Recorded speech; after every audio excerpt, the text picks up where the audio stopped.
अस्सलाम वालेकुम viewers, welcome back to Zafar tube. Software quality assurance की हम बात कर रहे हैं, तो हम रिव्यू कर लेते हैं एक बार कि हमने अभी तक क्या पढ़ लिया। हमने black box texting, white box texting, grey box texting वगैरह की टाइप्स देख ली, और हमने टेस्टिंग सिनेरियोज भी बनाना सीख लिए, टेस्ट केस भी बनाना सीख लिए।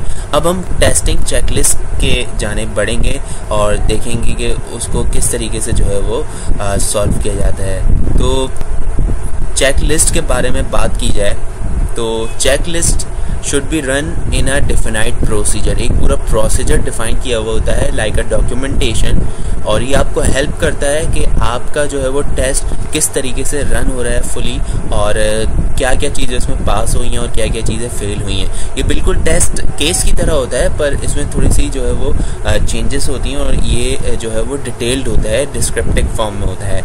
एप्लीकेशन टेस्टिंग चेकलिस्ट की अगर मैं एग्जांपल लूँ कि मैं कोई भी एप्लीकेशन टेस्ट कर रहा हूँगा, तो उसमें कुछ चीज़ें मैं डिफ़ाइन कर रहा होता हूँ कि एप्लीकेशन की फंक्शनैलिटी चेक करता हूँ, फिर एप्लीकेशन की जो विंडोज़ टेस्टिंग फंडामेंटल्स होते हैं उसको चेक करता हूँ, और फिर बेसिक एप्लीकेशंस की चीज़ों को भी मैं जो है वो चेक कर रहा होता हूँ। मैं आपको एक फॉर्मेट दिखा देता हूँ इसका। ये एक एप्लीकेशन चेकलिस्ट का फॉर्मेट है, और usually tested by tester, date और एप्लीकेशन नेम आता है, और आपकी यहाँ पे हेडिंग आती है आप जो कर रहे होते हैं। इसके एक रॉस एंड कॉलम्स बनते हैं जिसमें हेडिंग में प्रोसीजर डलता है, एक्सपेक्टेड रिजल्ट डलता है, पास फील्ड डलता है, और एक्चुअल रिजल्ट्स और कमेंट्स डलती हैं। अच्छा, ये पूरा एक डॉक्यूमेंटेशन डिस्क्रिप्टिव फॉर्मेट होता है। ये यूजुअली आपके पास पेपर में आता है, और आपको कुछ चीज़ें स्क्रीनशॉट्स में टेस्ट करने के बाद, या आपको अगर एप्लीकेशन आप जो है वो रियल टाइम पे चेक कर रहे हो, तो ये सिर्फ और सिर्फ आपने यस, पास फेल और उस पर कमेंट्स लिखनी होती हैं।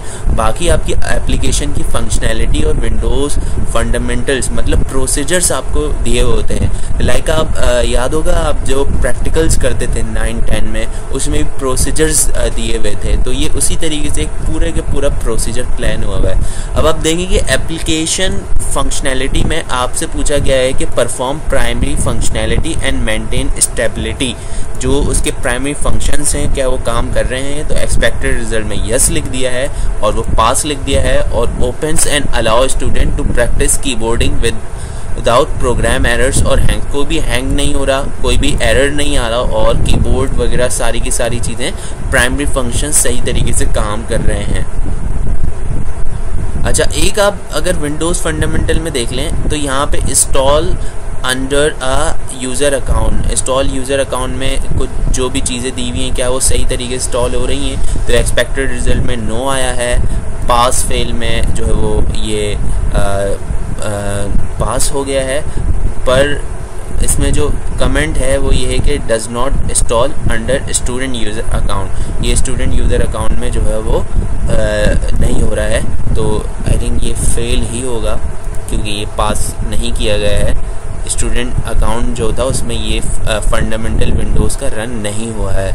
इसी के हवाले से install under a power user account, इस तरीके की जो है वो एक पूरी की पूरी डॉक्यूमेंटेशन होती है, और यही चेकलिस्ट कहलाती है कि आपने सारी की सारी अपनी सॉफ्टवेयर की जो है वो फंक्शंस को आप चेक कर रहे होते हैं।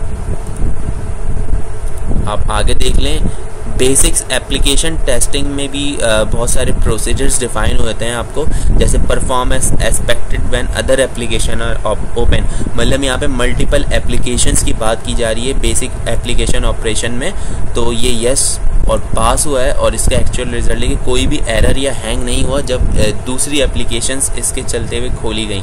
तो ये और भी आप देख सकते हैं पूरे के पूरे। अच्छा, शॉर्टकट्स कीज़ भी आती हैं बेसिक एप्लीकेशन टेस्टिंग में, तो all shortcut keys work as intended, जिस तरीके से डिफ़ाइन की गई थी वो।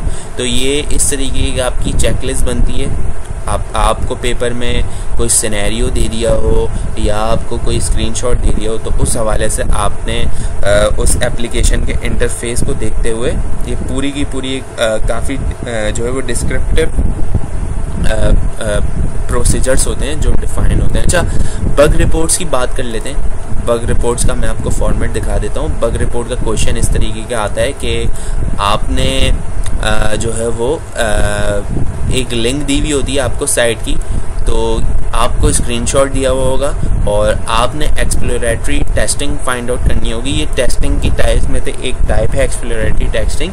नेक्स्ट लेक्चर में इंशाल्लाह टाइप्स ऑफ टेस्टिंग भी मैं डिफाइन करूँगा। पहले मैंने प्रैक्टिकली चीज़ें जो है वो आपसे डिस्कस की हैं पेपर के हवाले से। इसमें बग रिपोर्ट आपने बनानी होती है मॉड्यूल, और आपको बग रिपोर्ट की कुछ चीज़ें दी हुई होती हैं और आपने एक ये फॉर्मेट होता है आपकी बग रिपोर्ट का।